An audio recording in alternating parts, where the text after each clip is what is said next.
Bismillahirrahmanirrahim. Assalamualaikum warahmatullahi wabarakatuh. Perkenalkan, saya Mutmainah SPD, guru SMPN 1 Kota Bima, CGP Angkatan 6 Kota Bima. Salam bahagia untuk Bapak dan Ibu guru hebat di seluruh Nusantara. Kali ini saya akan mencoba memaparkan tentang koneksi antar materi, yaitu kesimpulan dan isi refleksi modul 1.1 terkait refleksi filosofis pendidikan nasional. Pada kesempatan kali ini akan saya sampaikan kesimpulan dan penjelasan mengenai pemikiran-pemikiran Ki Hajar Dewantara. Pemikiran Ki Hajar Dewantara memberikan inspirasi bagi saya untuk ikut serta meningkatkan kualitas pendidikan yang saya lakukan, terutama di kelas atau di sekolah. Pendidikan dan pengajaran merupakan satu bagian yang selalu berjalan beriringan dan tidak dapat terpisahkan. Menurut Ki Hajar Dewantara, pendidikan memberi tuntunan terhadap segala kekuatan kodrat yang dimiliki anak agar ia mampu mencapai keselamatan dan kebahagiaan yang setinggi-tingginya, baik sebagai seorang manusia maupun sebagai anggota masyarakat. Sedangkan pengajaran merupakan proses pendidikan dalam memberi ilmu atau berfaedah untuk kecakapan hidup anak secara lahir dan batin. Ki Hajar Dewantara juga menjelaskan bahwa pendidikan adalah tempat persemayam segala benih-benih kebudayaan yang hidup dalam masyarakat kebangsaan. Inti daripada filsafat pendidikan Ki Hajar Dewantara adalah perubahan. Pendidikan harus terus bergerak berdasarkan kodrat alam dan kodrat zaman. Berikut merupakan kerangka perubahan Ki Hajar Dewantara. Yang pertama berkaitan dengan kodrat keadaan, yakni kodrat alam dan kodrat zaman. Prinsip perubahan melalui kontinuitas, konvergensi, dan konsentris. Dan apa yang berubah? Yang diharapkan harus berubah adalah budi pekerti. Selanjutnya, ini merupakan 3 prinsip perubahan Ki Hajar Dewantara. Yang pertama adalah kontinu, artinya pengembangan yang dilakukan harus berkesinambungan, dilakukan secara terus-menerus dengan perencanaan yang baik. Selanjutnya konvergen, artinya pengembangan yang dilakukan dapat mengambil dari berbagai sumber di luar, bahkan dari praktek pendidikan di luar negeri. Dan yang terakhir adalah konsentris, artinya pengembangan pendidikan yang dilakukan harus tetap berdasarkan kepribadian kita sendiri. Apa yang diharapkan berubah adalah budi pekerti. Budi pekerti merupakan keselarasan atau keseimbangan hidup antara cipta, rasa, karsa, dan karya.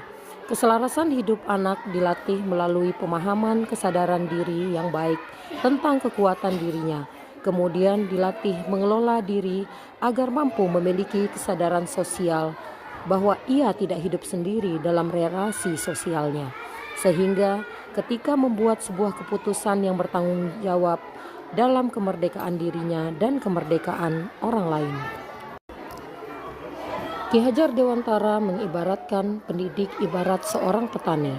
Pendidik hanya dapat menuntun tumbuh atau hidupnya kekuatan-kekuatan itu agar dapat memperbaiki lakunya, bukan dasarnya, hidup dan tumbuhnya itu.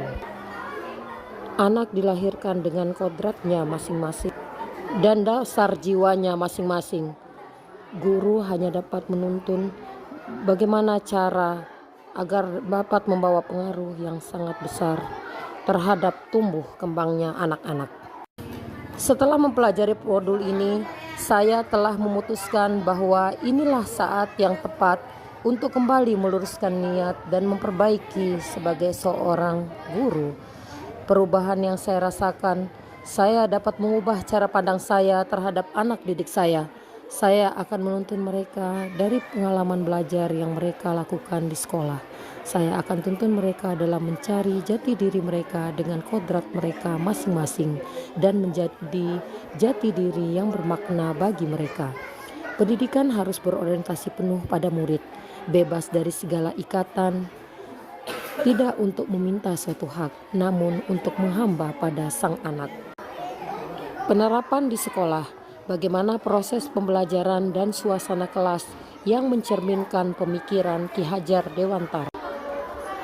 Penanaman budi pekerti di SMPN 1 Kota Bima dapat dilihat dengan penerapan 5S, yaitu senyum, sapa, salam, sopan, dan santun. Dengan membiasakan bersalaman dari depan pintu gerbang, siswa menyapa bapak dan ibu guru sebagai bentuk sopan santun. Dan bapak dan ibu guru menyambut siswa dengan penuh kasih sayang dan memberi semangat. B. Proses pembelajaran. Di SMPN 1 Kota Bima, proses pembelajaran diupayakan untuk mengakomodir semua kebutuhan siswa seperti karakteristik, minat belajar, dan berbagai gaya belajar siswa.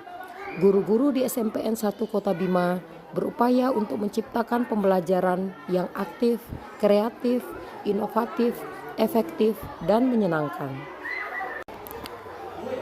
C. Kegiatan ekstrakurikuler. Kegiatan ekstrakurikuler di SMP Negeri 1 Kota Bima memiliki beragam macam kegiatan. Karena SMPN 1 Kota Bima termasuk sekolah besar di Kota Bima, sehingga sarana dan prasarana cukup memadai untuk pengembangan ekstrakurikuler. Kegiatan ekstrakurikuler yang rutin dilakukan di sekolah kami antara lain pengembangan IT, pramuka, drum band, kegiatan olahraga seperti sepak bola, volleyball, basket.